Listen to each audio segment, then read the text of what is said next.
2026 ఆంగ్ల నూతన సంవత్సరంలో అఖండ రాజయోగం పొందబోతున్నటువంటి రెండవ రాశి వృషభ రాశి.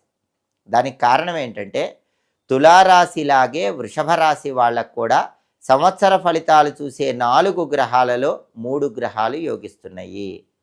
వృషభ రాశి వాళ్ళకి 2026లో 5 నెలల పాటు గురువు అద్భుతంగా యోగిస్తున్నాడు. ఆ 5 నెలల్లో కూడా ఫైనాన్షియల్ గ్రోత్ చాలా బాగుంటుంది. కెరీర్ పరంగా టాప్ పొజిషన్కి వెళ్ళగలుగుతారు.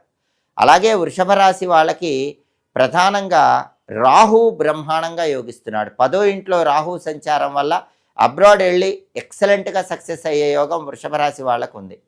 జీవితంలో ఉన్నట్టుండి టాప్ పొజిషన్కి వెళ్ళే యోగం 10వ ఇంట్లో రాహు సంచారం వల్ల వృషభ రాశి వాళ్ళకి 2026లో ఉంది. 2026లో డిసెంబర్ 5 వరకు 10వ ఇంట్లో రాహు అద్భుతంగా యోగిస్తున్నాడు. అలాగే సంవత్సరం మొత్తం కూడా జనవరి నుంచి డిసెంబర్ వరకు శని